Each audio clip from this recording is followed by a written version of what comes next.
একই ডেকচিতে রান্না করা গোশত, আপনি গোশতটা খাবেন, ঝোলটা খাবেন না।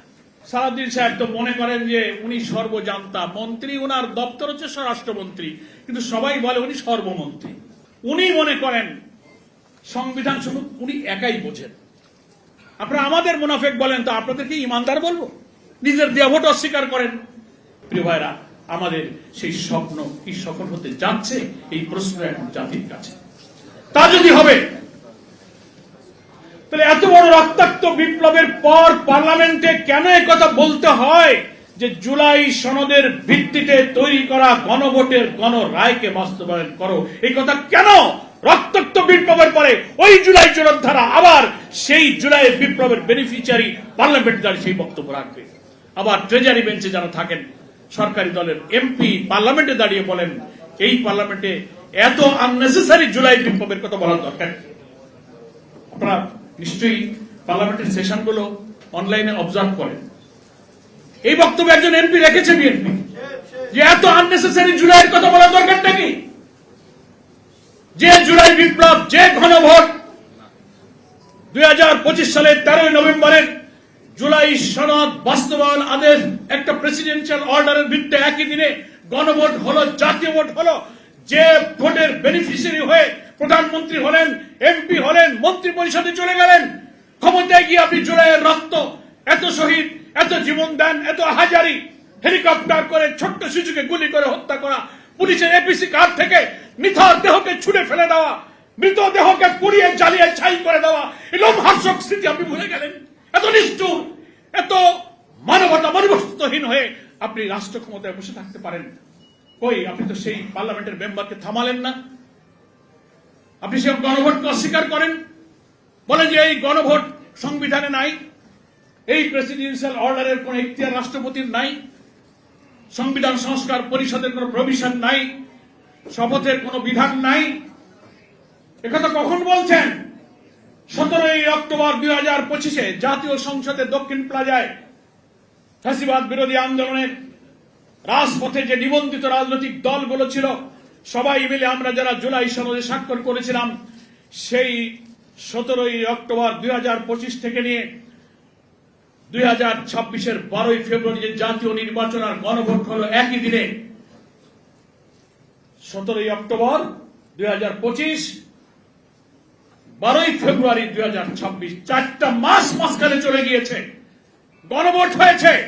বর্তমান প্রধানমন্ত্রী গণভোটে হা ভোট দিতে বলেছেন। আপনারা ঐক্যমত্য কমিশনে একসঙ্গে থেকে এই গণভোটের প্রস্তাব করেছেন, লিগাল এক্সপার্টদেরকে দিয়ে প্রেসিডেন্সিয়াল অর্ডার জারি হয়েছে, সব মেনে নিয়েছেন, একদিনও আপনারা আপত্তি করেনি। প্রধানমন্ত্রীত্বের শপথ নিয়ে ক্ষমতায় গিয়ে পার্লামেন্ট চালু হওয়ার পর বলছেন এগুলো সব সংবিধান বিরোধী। পার্লামেন্টে আমাদের leader of the opposition, Bangladesh Jamaat ইসলামের সম্মানিত আমির, যিনি নতুন বৈষম্যহীন এক মানবিক বাংলাদেশের স্বপ্ন সারথী ছিলেন, ডক্টর শফিকুর রহমান, যথার্থই বিএনপির এই ভূমিকার প্রতিবাদ করে তিনি উদাহরণ দিয়ে বলেছিলেন একই ডেকচিতে রান্না করা গোশত, আপনি গোশতটা খাবেন, ঝোলটা খাবেন না। কি শুনেছিলেন না আপনারা? আরো একজন সিভিল সোসাইটির চিন্তাশীল ব্যক্তি উদাহরণ দিয়েছেন, একই মায়ের গর্ভে একসঙ্গে জন্ম নেওয়া 2টি সন্তান, আপনি একটাকে স্বীকার করবেন আর একটাকে স্বীকার করবেন না। 2025 13 নভেম্বর যে প্রেসিডেন্সিয়াল অর্ডার, এটা একটা আইন, আমার কাছে গেজেট আছে। সালাউদ্দিন সাহেব তো মনে করেন যে উনি সর্বজান্তা মন্ত্রী, উনার দপ্তর হচ্ছে স্বরাষ্ট্রমন্ত্রী, কিন্তু সবাই বলে উনি সর্বমন্ত্রী। কি বলে না? সর্বমন্ত্রী। ইভেন আমাদের নীরব প্রধানমন্ত্রী পার্লামেন্টে বসে থাকেন, কথা বলেন না, কিন্তু স্বরাষ্ট্রমন্ত্রী দাঁড়িয়ে বলেন যে আমি প্রধানমন্ত্রীর পক্ষে কথা বলছি। দুনিয়ার কোন পার্লামেন্টারি পলিটিক্সে, সংসদে আমরা যতটুকু অভিজ্ঞতা ক্ষুদ্র দেখেছি, হ্যাঁ, প্রধানমন্ত্রীর অনুপস্থিতিতে অন্য মন্ত্রী তার পক্ষে কথা বলে, কিন্তু in presence of prime minister আরো একজন মন্ত্রী তার পক্ষে কথা বলার নজির খুব বিরল। তাই ওনার উপাধিটা খুব সুন্দর হয়েছে যে সর্বমন্ত্রী। উনি মনে করেন সংবিধান শুধু উনি একাই বোঝেন। বাংলাদেশ সংবিধানের আর্টিকেল 152, 152 অনুচ্ছেদে বলা হচ্ছে প্রেসিডেন্সিয়াল অর্ডার, অর্ডিন্যান্স, অ্যাক্ট যা জারি করা হয় সবই হচ্ছে আইনের সম্মান এবং আইনের আওতাভুক্ত, এটাকেও আইন বলে। 152 আর্টিকেল অফ আওয়ার কনস্টিটিউশন। যখন দেশে কোনো সরকার থাকে না, কোনো প্রধানমন্ত্রী থাকে না, কোনো পার্লামেন্ট থাকে না, তখন এই অন্তর্বর্তীকালীন সরকার যা কোনো অথরিটি পায়, কোনো রাষ্ট্রপতি যদি থাকে তিনি কোনো অর্ডিন্যান্স জারি করতে পারেন, কোনো অর্ডার দিতে পারেন, এটাও একটা আইনের বক্তব্য পায়, সেটা আমাদের সংবিধানের 152 অনুচ্ছেদে বলা আছে। সালাউদ্দিন সাহেব বলেন যে না, এই অর্ডার এটা এখতিয়ার বহির্ভূত। বলে যখন প্রশ্ন করে তাহলে আপনি এমপি হলেন কিভাবে, এই নির্বাচন কি করে বৈধ হলো? ওটা সংবিধান মোতাবেক আমরা নির্বাচন করছি। কোথায় সংবিধান মোতাবেক নির্বাচন হলো? বিদ্যমান সংবিধান যেটা আছে সেই সংবিধান অনুযায়ী নির্বাচন হতে গেলে লাস্ট ইলেকশন হয়েছে 2024-এ, নাকি বলেন? তাহলে সংবিধানে 5 বছর পর পর নির্বাচনের বিধান আছে, তাহলে 24-এর পরে 5 বছর হলে কত সালে হইতে হয়? 29 সালে হতে হতো। মাননীয় স্বরাষ্ট্রমন্ত্রী, আপনি 26-এ ইলেকশন করলেন কেন? What is the legal base of this election? Legal base হচ্ছে 2025-এর 13ই নভেম্বরের প্রেসিডেন্সিয়াল অর্ডার। সেই আদেশ একটা আইন, সেই আইনে বলা হয়েছে একই দিনে গণভোট, জাতীয় সংসদ নির্বাচন হবে। এবং ওই প্রেসিডেন্সিয়াল অর্ডার সেখানে আরেকটা দফায় বলা হয়েছে এই অধ্যাদেশ জারির অব্যবহিত পরে যে ইলেকশন হবে সেটি হচ্ছে জাতীয় সংসদ নির্বাচন, এবং একই দিনে গণভোট এবং জাতীয় নির্বাচন হবে। আপনি সেই ইলেকশনে অংশগ্রহণ করেছেন। তা আপনি যদি এই আদেশের ভিত্তিতে অনুষ্ঠিত জাতীয় নির্বাচন, গণভোটকে অস্বীকার করেন, তাহলে আপনার মন্ত্রিত্ব নাই, সংসদ নাই, সরকার নাই, সবই নাই। কিসের ভিত্তিতে দাঁড়িয়ে কথা বলছেন? আর আপনি যে পার্লামেন্টে ব্যাখ্যা দেন যে না, এই অর্ডারটা মানা যায় না, এটা রাষ্ট্রপতির এখতিয়ারের বাইরে, এই কথাটা বলাও তো আপনার এখতিয়ার নাই। কারণ কোন আইন, কোন বিধান, কোন অর্ডিন্যান্স, কোন অ্যাক্টের ব্যাখ্যা ঠিক কি বেঠিক এটাও কোন ব্যক্তি দিতে পারে না। এটার ব্যাখ্যা দিতে পারে একমাত্র কোর্ট। কোর্ট বলবে। কোর্ট যদি বলতো যে এই প্রেসিডেন্সিয়াল অর্ডার 2025 13ই নভেম্বর যেটা হয়েছে এটা সঠিক নয়, এটা আমরা মানতাম। কোর্ট তো আইনের ঠিক কি বেঠিক, ভুল কি ব্যাখ্যা, এটার দায়িত্ব হচ্ছে কোর্টের। কোন ব্যক্তি এর ব্যাখ্যা দিতে পারে না অ্যাকর্ডিং টু আওয়ার কনস্টিটিউশন। অথচ আপনি দাঁড়িয়ে ব্যাখ্যা দিচ্ছেন যে এটা সংবিধানের নাই। কথাটা শেষ করতে চাই, প্রবন্ধের ওই কথাটাকে আমি মূল ধরে, তারা স্বপ্ন দেখেছিলেন বৈষম্যহীন রাষ্ট্রে। আমার প্রিয় ভাই বোনেরা, বৈষম্যহীন রাষ্ট্র করতে গেলে উই হ্যাভ নো অল্টারনেটিভ। আমাকে ওই 2026-এর 12ই ফেব্রুয়ারির গণভোটের গণরায়কে বাস্তবায়ন করতে হবে। বাংলা কিউআর, যেখানে নগদ পেমেন্ট সেখানে।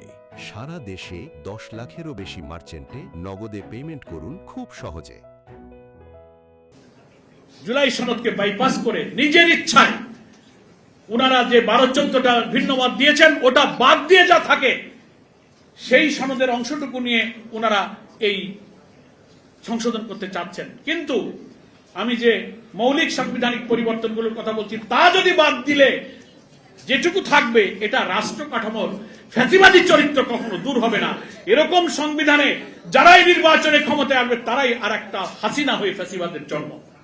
প্রধানমন্ত্রী তারেক রহমান সাহেব তিনিও তো গণভোটে হা ভোট দিতে বলেছিলেন, কি বলেছিলেন না? বলেছিলেন। তো আপনি নিজে ভোট দিলেন হাতে, তার অর্থ 84টি পরিবর্তনের ব্যাপারে আপনি হা বলেছেন, আইনমন্ত্রীও বলেছেন, স্বরাষ্ট্রমন্ত্রী বলেছেন। এখন নিজের দেওয়া ভোটকে আপনি অস্বীকার করবেন, ইগনোর করবেন? এটা কি ধরনের দ্বিচারিতা? আর যদি বলা হয় যে আপনারা এতদিন বলেননি এখন কেন বলছেন, তো ওই যে বলে যে তখন বলিনি এজন্য যদি ভোট না হয়, এর আর এক বাল খিল্ল তার কথা। ভোট না হয় মানে একই দিনে কোন সময় কি ভোট হবে এটা তো লন্ডন কনস্পিরেসি করে আপনারাই সব ঠিক করে আসছেন। আবার ভোট হবে না মানে আমরাই তো আগে গণভোট চেয়েছিলাম, আমরাই আগে স্থানীয় সরকার নির্বাচন ছিলাম, মনে আছে কিনা আপনাদের? ওনারাই সেটা হতে দেননি। ফলে এই সমস্ত কথা বাংলাদেশের মানুষকে আর ভুল বোঝানো যাবে না। ওনারা এই কারণেই জুলাই সনদকে এড়িয়ে যাচ্ছেন যে জুলাই সনদের পুরাটা মানলে প্রধানমন্ত্রীর অসীম ক্ষমতা থাকবে না। প্রধানমন্ত্রী যা ইচ্ছা, হাসিনার যা ইচ্ছা তাই করেছে, ক্ষমতাসীন দলের প্রধানমন্ত্রী সেই ক্ষমতা তার কাছে রাখতে চায় বলে তারা জুলাই সনদকে অ্যাভয়েড করছে। এই ঐক্যমত্য কমিশনে প্রধানমন্ত্রীর ক্ষমতার লাগাম টানা হয়েছে, প্রেসিডেন্টের ক্ষমতার ভারসাম্য রক্ষা করা হয়েছে। এইটা ওনারা মানতে রাজি না, সব নোট অফ ডিসেন্ট। ফলে গণভোট মানতে হবে, কারণ গণভোটের 4টি প্রশ্নে কোনো নোট অফ ডিসেন্ট নাই। নোট অফ ডিসেন্ট আছে জুলাই সনদে।